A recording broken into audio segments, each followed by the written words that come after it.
നിങ്ങളുടെ favourite shows ഇനി ഒരിക്കലും മിസ്സാവില്ല. ഇപ്പോൾ C5 കാണും നിങ്ങളുടെ ഫേവറേറ്റ് ഷോസ് തികച്ചും സൗജന്യമായി. ഗോപികയെ വിവാഹം കഴിക്കുന്ന ആള് മരിച്ചു പോകുമെന്ന് ദോഷമെറിഞ്ഞ ജാതകമാണ് സുലോചനയും അഞ്ജിതയും ചേർന്ന് ഒരു ജോത്സ്യനെ സ്വാധീനിച്ച് വേറെ എഴുതിപ്പിച്ചത്.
ഹലോ യാമിനി, മോനെ, ഞാൻ പറയുന്നത് മോൻ ശ്രദ്ധിച്ചു കേൾക്കണം. ഇവിടെ ഒരു വലിയ ചതി നടന്നിരിക്കുക. ചതിയോ? എന്ത് ചതി? ഗോപികയുടെ ജാതകദോഷം പറഞ്ഞല്ലേ മോനും ഗോപികയും തമ്മിലുള്ള വിവാഹം തടസ്സപ്പെട്ടത്. അതെ. എന്നാലേ അങ്ങനൊരു ജാതകദോഷം ഗോപികയ്ക്കില്ല. ഗോപികയെ വിവാഹം കഴിക്കുന്ന ആള് മരിച്ചു പോകുമെന്ന് ദോഷമെറിഞ്ഞ ജാതകമാണ് സുലോചനയും അഞ്ജിതയും ചേർന്ന് ഒരു ജോത്സ്യനെ സ്വാധീനിച്ച് വേറെ എഴുതിപ്പിച്ചത്. അത് ഗോപികയുടെ യഥാർത്ഥ ജാതകമല്ലേ?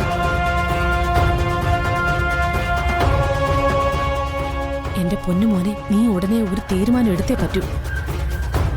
ഇല്ലെങ്കിൽ ജീവിതകാലം മുഴുവൻ നീ ഇതോർത്ത് പശ്ചാത്തപിക്കേണ്ടി വരും. ഇതെല്ലാം അഞ്ജിതയുടെ ഗെയിമാ. ആന്റി ഫോൺ വെച്ചോ, ഇനി എന്ത് വേണമെന്ന് എനിക്കറിയാം.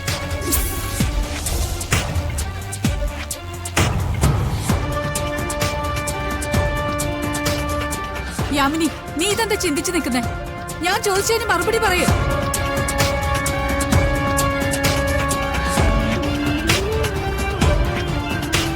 ഇവിടെ ഇങ്ങനെയൊക്കെ സംഭവിക്കുമെന്ന് നീ എന്തർത്ഥത്തിൽ എനിക്ക് മുന്നറിയിപ്പ് തന്നെ?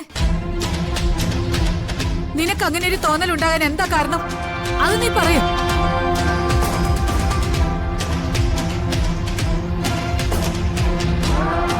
ജാനകി, പരസ്പരം ആത്മാർത്ഥമായി ഇഷ്ടപ്പെടുന്നവരാ ഋഷിയും ഗോപികയും.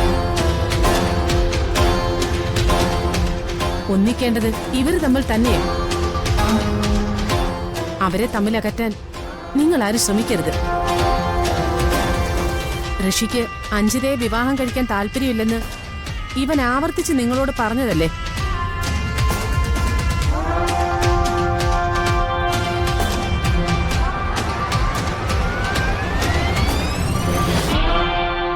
ഗോപികയെ വിവാഹം കഴിക്കാൻ വേണ്ടിയല്ലേ ഇവൻ ഈ സാഹസങ്ങളെല്ലാം ചെയ്തത്?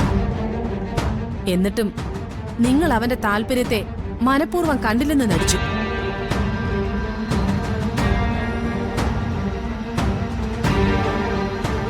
ആത്മഹത്യ ചെയ്യുമെന്ന് ഭീഷണിപ്പെടുത്തി ഇവനെ കൊണ്ട് അഞ്ജിതയെ വിവാഹം കഴിക്കാൻ സമ്മതിപ്പിച്ചു.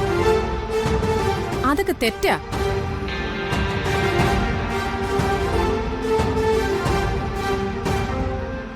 ഗോപികയ്ക്ക് ജാതകദോഷം ഉണ്ടെന്നുള്ള ഒറ്റ കാരണം കൊണ്ടല്ലേ ഋഷി ഗോപികയെ വിവാഹം കഴിക്കുന്നതിനോട് നിങ്ങൾ എല്ലാവരും വിയോജിക്കുന്നത്?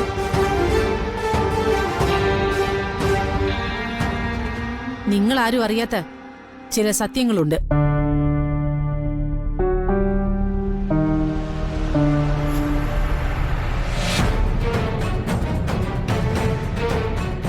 ആ സത്യങ്ങൾ നിങ്ങൾ അറിയണം.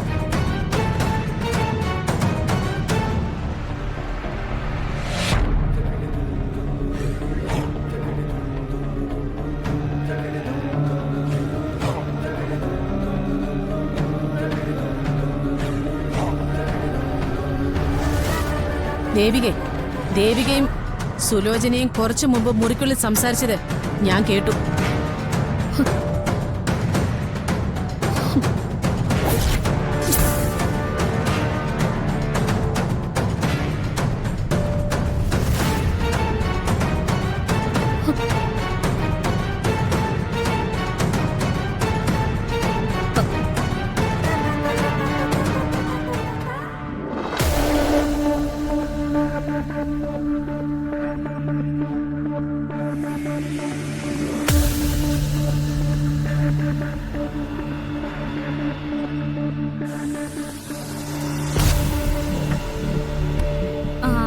അല്ല, എന്തായാലും സംഭവിക്കാനുള്ളതൊക്കെ സംഭവിച്ചില്ലേ? ഋഷിയും ഗോപിയും തമ്മിലുള്ള വിവാഹം നടന്നു കഴിഞ്ഞല്ലോ. ആ സ്ഥിതിക്ക് ഇനി കഴിഞ്ഞതൊക്കെ വിശദീകരിച്ച് എല്ലാവർക്കും കൂടുതൽ നാണക്കേട് വരുത്തണ്ട. ഇത് എന്റെ ഒരു അപേക്ഷയാണ് മാഡം. പ്ലീസ്, മാഡം അറിഞ്ഞതൊക്കെ മാഡത്തിന്റെ മനസ്സിൽ തന്നെ ഇരിക്കട്ടെ. പ്ലീസ്.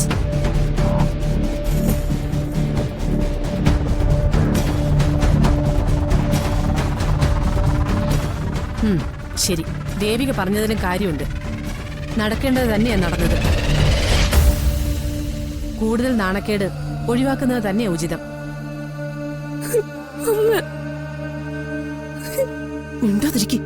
മിണ്ടാതിരിക്കുന്നതാ നല്ലത്.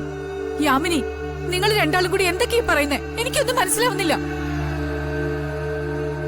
ഞങ്ങളറിയാത്ത എന്ത് കാര്യം അവിടെ നടന്നത്? അതിനി പ്രസക്തിയില്ല. ജാനകി, ഇനി ഏതായാലും ഋഷിയും ഗോപികയും തമ്മിലുള്ള കല്യാണത്തിന്റെ ബാക്കി ചടങ്ങുകൾ നടക്കട്ടെ.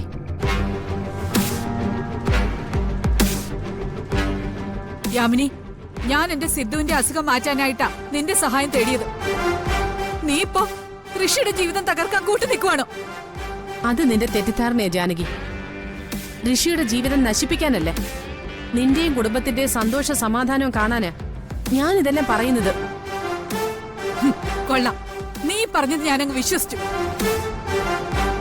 എന്റെ കുടുംബത്തിന്റെ സമാധാനം തൊലച്ചിട്ട് ന്യായീകരിക്കുവാണോ?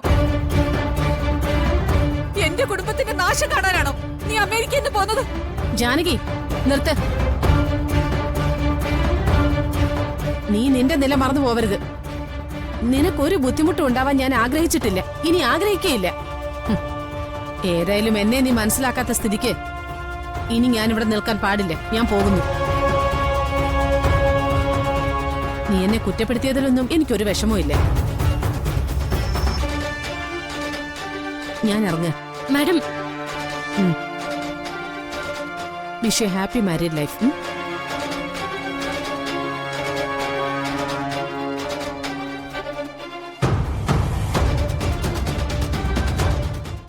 ഡൗൺലോഡ് ചെയ്യൂ C5 ആപ്പ്. കാണൂ എല്ലാ എപ്പിസോഡുകളും സൗജന്യമായി.